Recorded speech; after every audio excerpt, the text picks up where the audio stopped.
besties and babes. Good morning, good evening, good whatever time of the day it is that you are viewing this. Hello, welcome to All Things Chaos. That is my life. Hello, hi, what's up, how's it going? I don't know if you guys noticed, but a girl is back a lot faster than last time. Are we doing it? Are we getting into the groove of it? Let me hear it in the back. Are we getting into it? Yes, we are. Bob the Builder. Can we do it? Yes, we can. Okay, we're here. We're energized. How are we doing? Vibe check. How are you doing? Before we even get into it, how are you doing? Did you brush your teeth today? Did you put on deodorant? Have you taken a shower this week? If the answer is no, I want you to don't leave. Stay here. But after this video ends, after the video ends, go take a shower and do all those things. Go do all the self-care things because it's important, and I promise you, I know it's a struggle. It's a struggle to get out of bed, put the phone down, and go take a shower. It feels like daunting work. But I promise you, I promise you, I promise you, every time we do it, say it with me. What happens every time we do it? Say it with me. What happens every time we go and decide to take a shower and do a little self-care? Yeah, that's right. We feel astronomically better. That's right. Say it again. We feel astronomically better. So I know, trust me, I know it's a daunting task. Even to go get up and brush your teeth, I know the mental gymnastics and struggles you might be having to go through to do that. Pause this video. I know I said earlier, don't. Pause this video, go do it, come back. Okay, pause it, do it, come back. Tell me how much better you feel. Okay, I'll wait. I'll give you a second.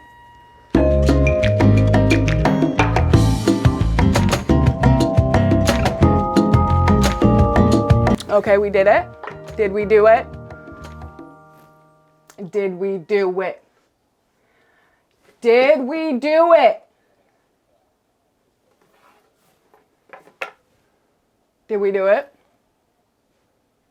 Go do it. Go. I'll stop again. Go do it. Go do it. I'll wait. I'll wait for real this time. Go do it.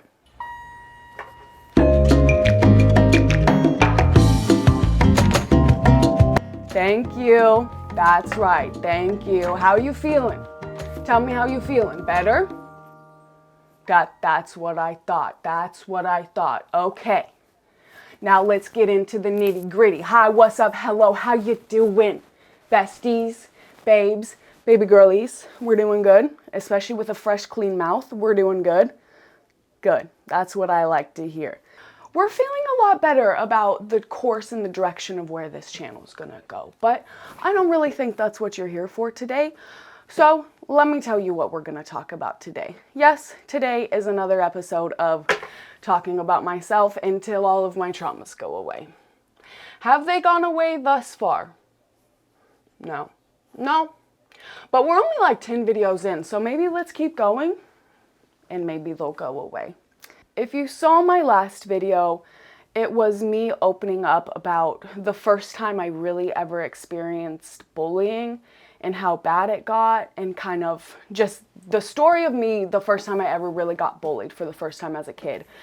And what happened attached to that. It's a long story. Go watch that video because it'll give you some foresight about what I'm about to talk about today. As you can imagine, being bullied changes you, okay? It changes your outlook, it changes the way you have lived life. So I talked about that specific bullying story, but that wasn't the first or the last time I was bullied because, like I said, I was a bigger kid, I was a heavyset kid. And so it's like, as you can imagine, I was bullied most of, if not all of my life until I started to lose weight in like 9th grade. And still even then, but it just wasn't really like to my face, you know?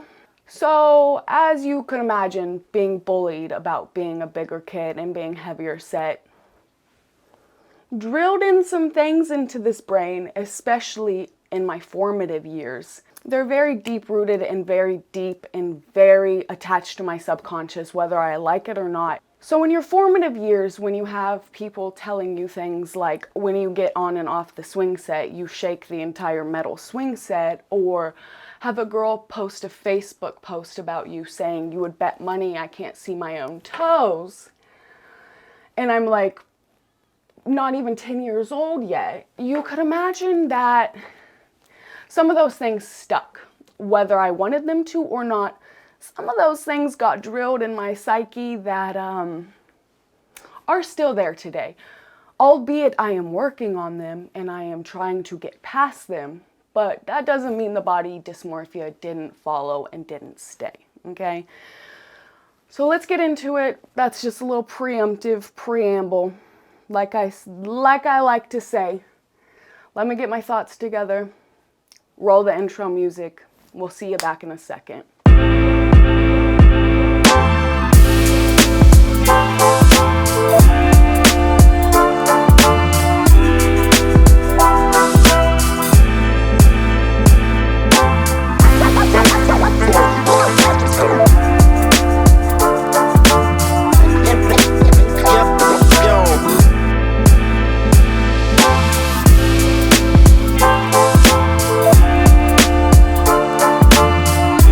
Welcome back. Okay. I also, again, I put it in the beginning of the video, but in case you didn't pause to read, I'm going to pause to tell you. Trigger warning. Body image issues, eating disorder issues, bullying of the nature. Just as always, I think we should know by now, all of my videos come with a trigger warning. But as always, I want to let you know, if you just showed up on this video not knowing where you're at, trigger warning. Be warned. So, as you can imagine, like I just said, both of those instances when I was shaking the swing set, the girls bullying me because I had cold lunch and like packed my lunch, and the girl posting the Facebook post about me, they were all in elementary school. So these were very like early on things in my life. And so as to where previously I was like, you only know what you know, right? So it's like, I didn't really, yes, I can see that I'm different. I can see that I'm bigger, but I didn't know that it was like an issue. I didn't know societally it was an issue that people will look down at you about, make fun of you about, you know, all those things. We're learning, we're growing up. Didn't really know that being a big kid was an issue until I got bullied, right? So I remember the first time, I couldn't tell you what age I was, but I remember sitting down, we were at a restaurant with my mom, and I was like, hey, I think I want to go on a diet. And my mom was like, you're 8. Like, what do you mean you want to go on a diet? As you could imagine, an 8-year-old asking to diet is kind of insane, okay? But I remember that's when it started. And I remember my mom being like, no, you're not going to go on a diet. Like, we can start eating healthier, but we're not going to go on a diet because you're 8. You're 8 years old. Although I may have all these issues, they didn't stem from my mother. My mother was actually the person that always told me to love myself. Like, if my mom's not here, but if she knew, she knows. But if she was here to hear me say these things, oh, I know it would really, I know it would really bother her, because from the moment I was born, she was always like, love yourself no matter what, love yourself no matter fucking what, because you're the only person on this planet. You came into this planet by yourself. You're gonna leave this planet by yourself. So your main goal in life is to love yourself. And she always drilled that into my sister and I's brains. So I am very thankful.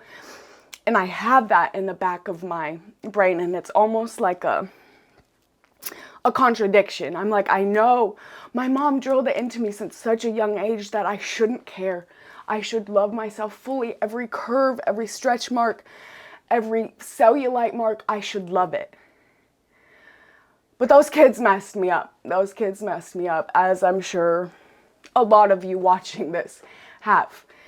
Kids mess you up, especially when you're at that age. You don't realize life gets bigger, okay? When you're 8 years old, you don't realize I'm going to be living in my own house one day with my own family, with my own dogs, with my own things going on. Like, you only can see the little bubble that you're living in right now. So it's like, I'm in a class and 5 of the students in the class are making fun of me and telling me how fat and awful I am. So my small little world is pretty shaken up. Like, that's my entire world, okay? So I would think it's safe to say that I pretty much got bullied regularly until my mom died. And thankfully, you know, I think once my mom died in 5th grade, the students kind of, you know, took it easy on me. They sat that'll be another story for another day, but they told everybody, my principal sat everybody down and told everybody. That'll be a story for another day, because that in and of itself caused me my own issues and traumas, but we'll get into that because that one's a doozy too. But everybody in my school knew that my mom died because the principal told them, okay?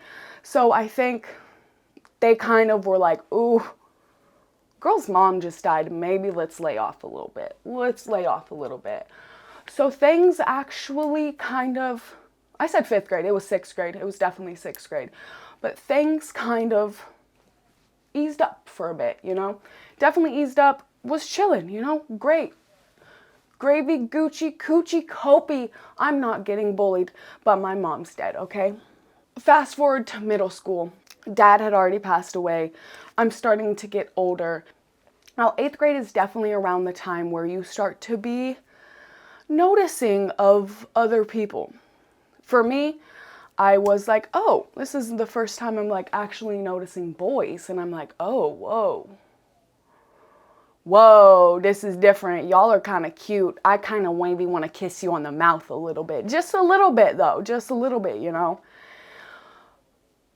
Which then picked up the body image issues again, because as you can imagine, being 220 pounds, the boys I all had crushes on didn't like me back. Moral of the story from literally 8th, since I knew what boys are and then I maybe wanted to kiss him on the mouth, until like I graduated high school. I never had a relationship. I had like one boyfriend for like 3 days, but I never was in a relationship. And I can say nobody ever told me, no, you're big, you're too big for me, but I can go ahead and think I was literally the song, the fat funny friend. I was always the guys, I would have crushes on these guys and we would like hang out or be friends, but then he would be like, you're my best friend, I love you, you are my best friend and you are so funny. So that kind of just like got instilled in me. I was like, okay, people don't like me. People don't like this body. People don't like this image of this body. I'm like, so it's just another thing being drilled into me. I'm like, okay, to be loved equals skinny. Skinny equals love. Skinny equals love. So it's like at that very formative high school, skinny equals love. Skinny equals love. Skinny equals love.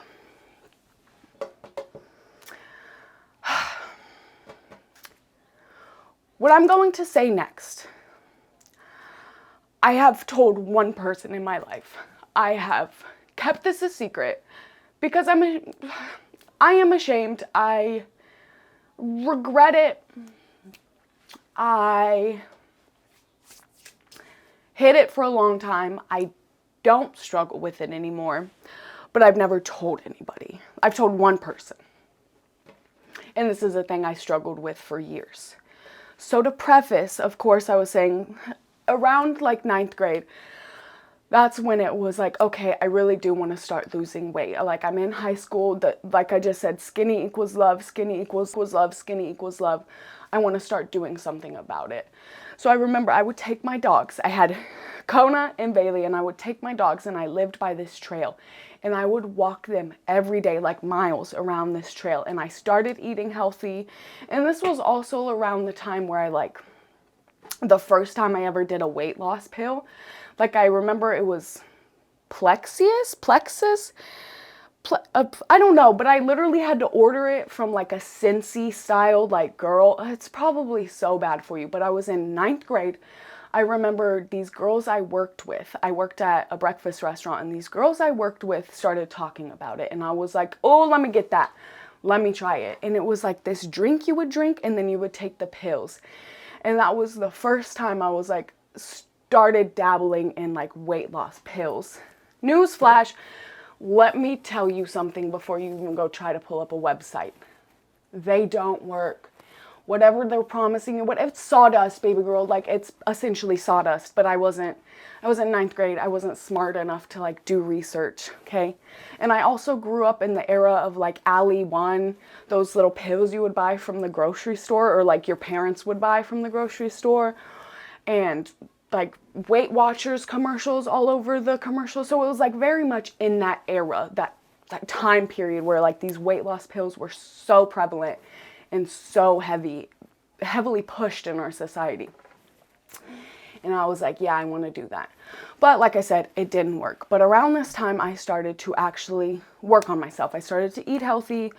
I was working a job, so I would like eat oatmeal every day at work or salad. So I was just like eating strictly healthy to try to lose weight. And I did. I started to lose weight. Summer of 8th grade year. That's what I did. I just worked out, walked those dogs every day, ate healthy, worked at my job, literally just like working, taking dogs, losing weight, eating healthy. And it worked. I lost weight. Now, I wouldn't say in this point I was still like skinny, the pinnacle of skinniness, but I was no longer 220 pounds. I was definitely probably like 190, 180 range, okay?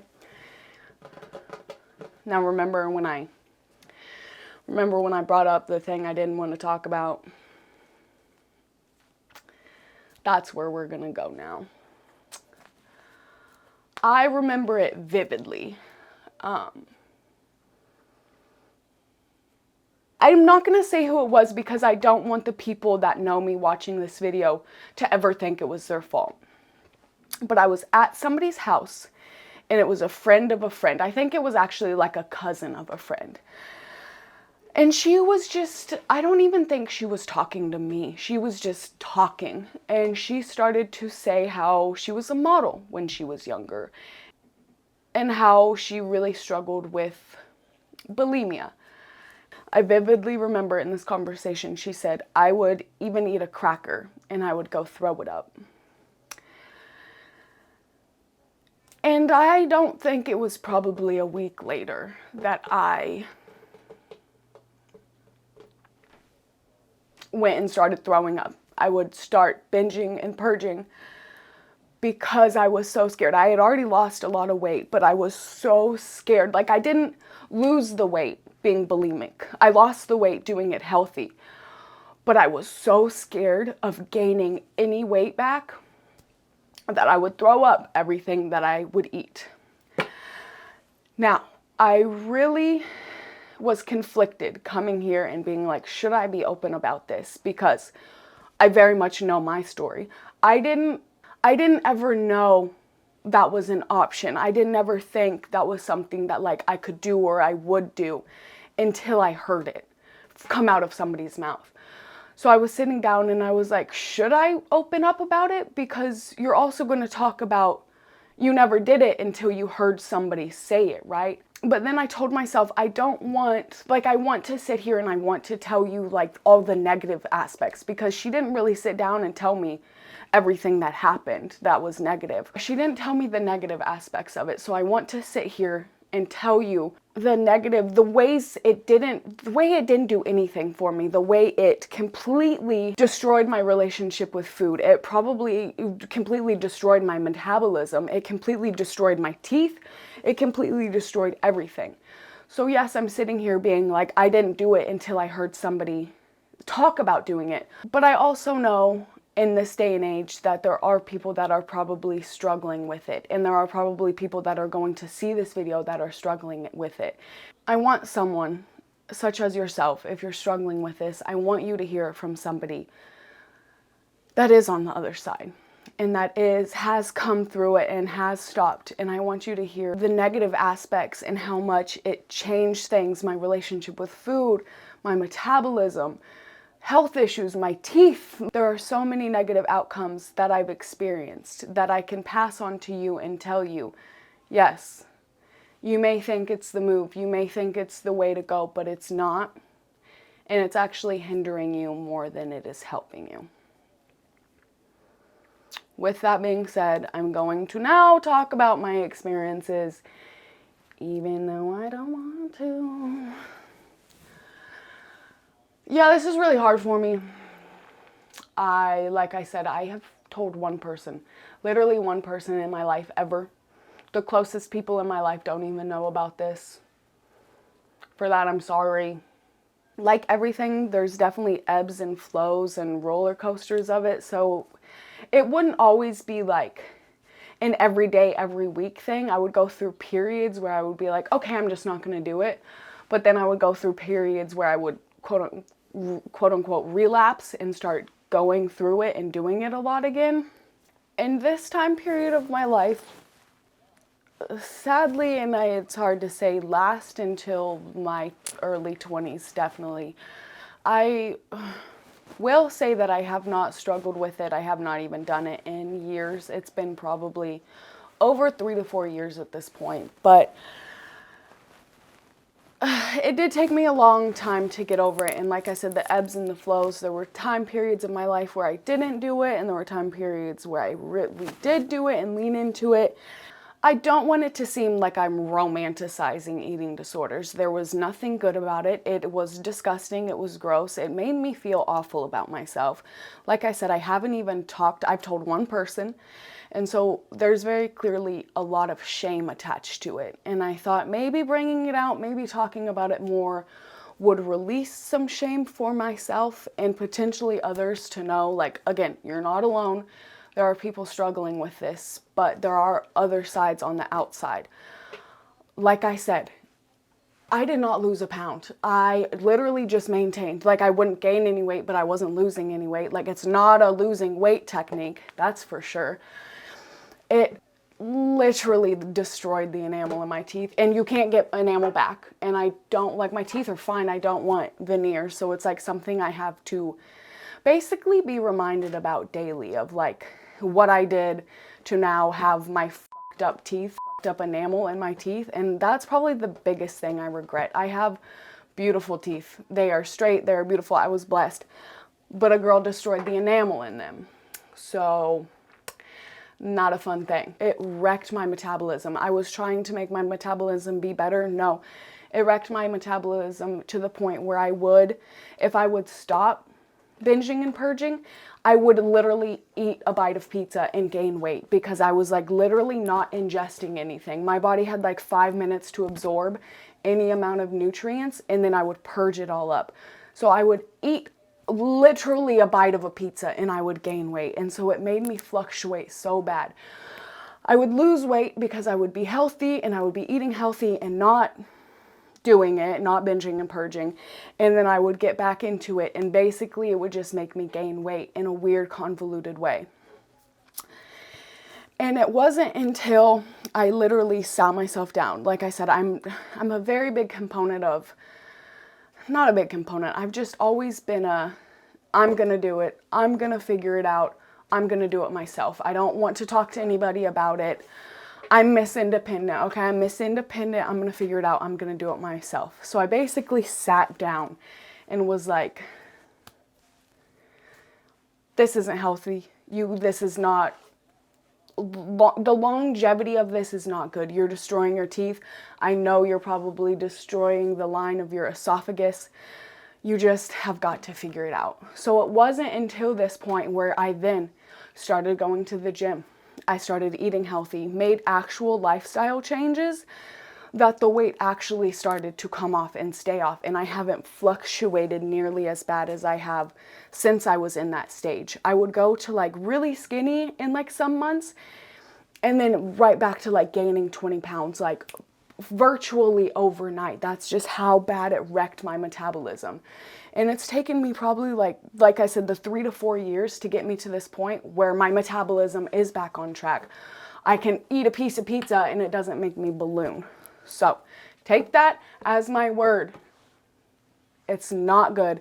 It's not going to help you in the long run. So now that I was open and honest and vulnerable about that aspect of my life, I'm going to tell you what actually worked. And right now I don't want to say probably, I am in the healthiest shape of my life. The number on the scale may not be the lowest it's ever been in my life, but I am the healthiest. I have more muscle mass. I I can just tell my body feels better. I am letting my body absorb the nutrients, and just instead of eating the worst possible things you could ever imagine and then throwing it all up, I'm actually taking the time to learn what my body needs, to learn macros and micros and protein, and getting the nutrients that you need to thrive and to build muscle and to build a healthy relationship with yourself and with your body. And it took me like 4 years of still trials and tribulations going through.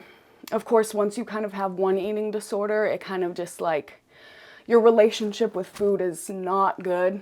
And so I would either go through, I was like, okay, I'm not going to throw up anymore. I'm done. I'm not going to do that anymore. But then I would literally like pack a lunch and it would be an avocado, and I would eat an avocado, and just, that's all I would eat in the day. And then I would be so mean. I remember this time I was just so mean. I would snap at people. Because I've always also been like, I think I have some sort of blood sugar regulating thing, because it's been since I was a kid. If I get hungry, hangry is another word for me. Like if I am hungry, I am mean. So I think it's very much more along the lines of like blood sugar issues than actual like just hangriness. I think there's an underlying thing, but I don't like doctors, so I'm not gonna go figure it out. But it wasn't until I got over like, I'm not gonna eat all day. And then of course, with that brought its own thing. I would be good all day.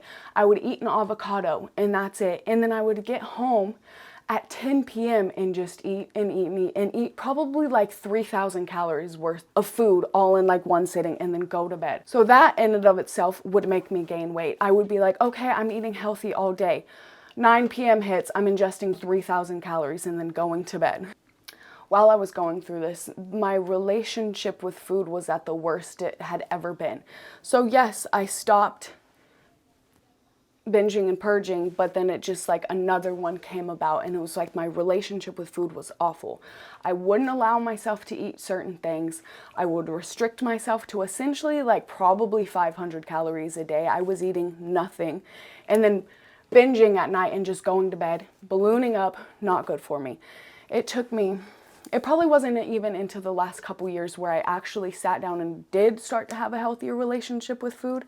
I started to work out consistently. I started to learn about macro and micronutritions and what your body needs to build muscle mass, and actually going down like the healthy avenue of things.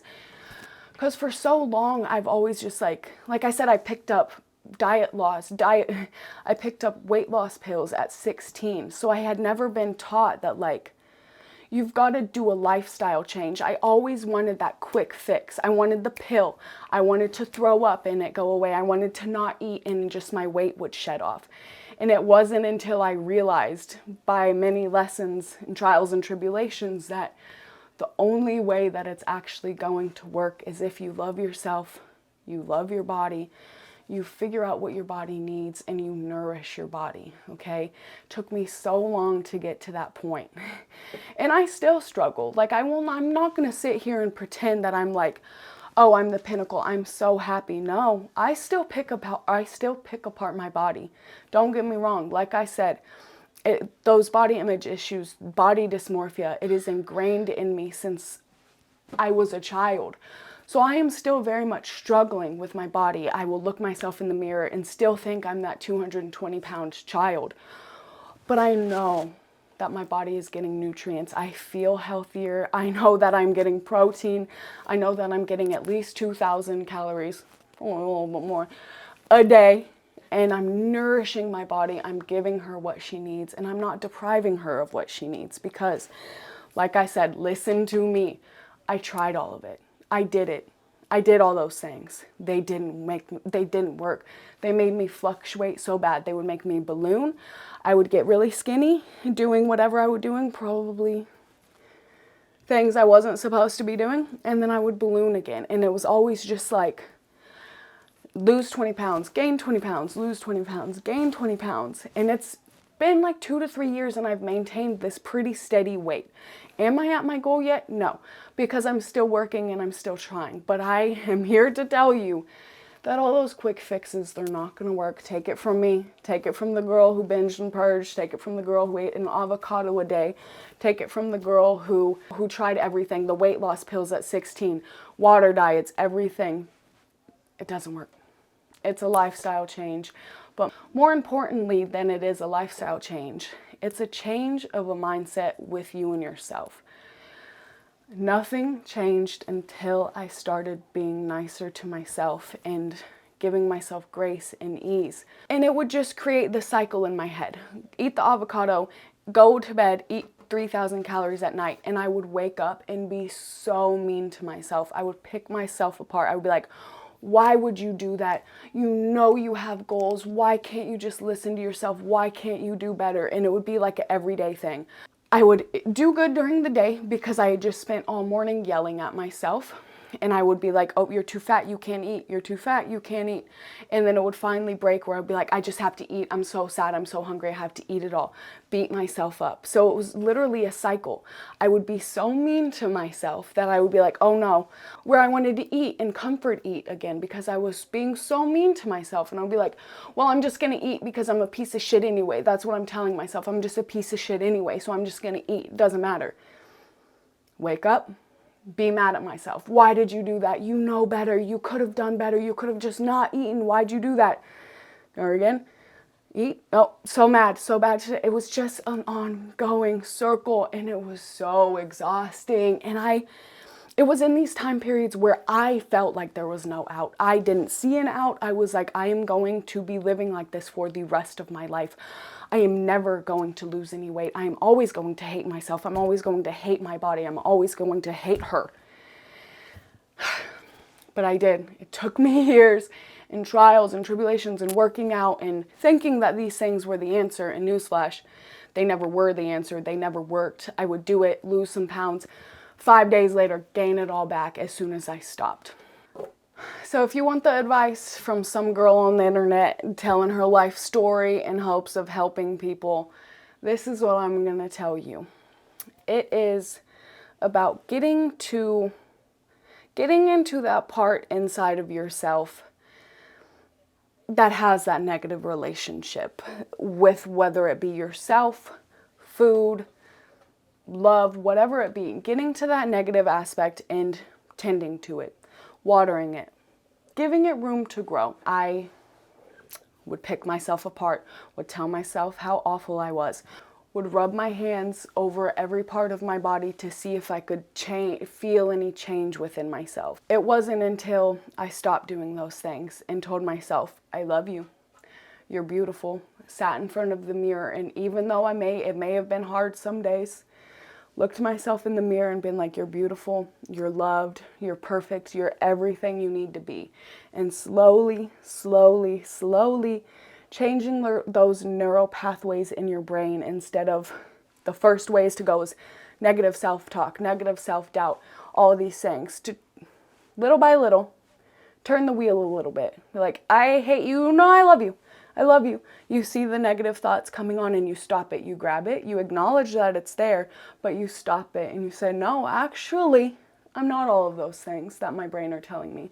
I'm beautiful. I'm smart. I'm funny. I'm educated. I'm all of these things that are positive instead of pouring into the negative aspects to just reiterate those negative cycles in my brain. And then once I did that, you would actually be surprised how easy things come.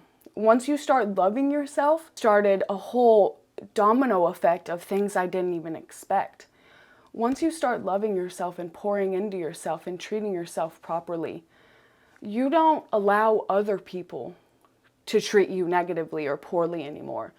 Where it's like, well, you can treat me this way because I'm treating myself way worse. And now I was like, no, I'm actually really nice to myself. I'm treating myself really well. And you're treating me worse than I treat myself. So no, cut them. So I would like start cutting people out of my life that were actually really crappy to me. So you can apply it to body image issues, but you can also apply it to a lot of things. I stopped taking that crap. I stopped taking that shit. I said, I love myself now, baby girl. Eat a dick. Goodbye. And so you start to change your relationship with yourself, change your relationships with others. And then it is literally like a domino effect of all of these things. And as I'm loving myself, I want to eat the banana instead of a Hershey's bar. I want to grab an apple instead of doing all of these other negative things like putting alcohol into my body and that's just it. I want to be like, oh no, let's get a water. Let's start drinking a gallon of water every day because I loved her. I started to love her. I loved my vessel. I reminded myself that I only got one of these. In this life, there's only one of them. You only get one shot. And she's with you all the time. Think about it. Even when you're in your loneliest, who's with you? Your body. You. Yourself. When you're by yourself and you're sad and you've gone through the hardest things in your life you've ever been through, most of them alone, who was there?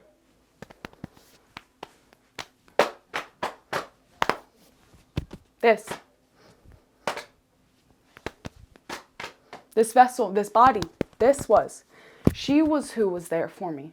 When nobody else was, she was there for me. When nobody else was, she was the one that was there for me.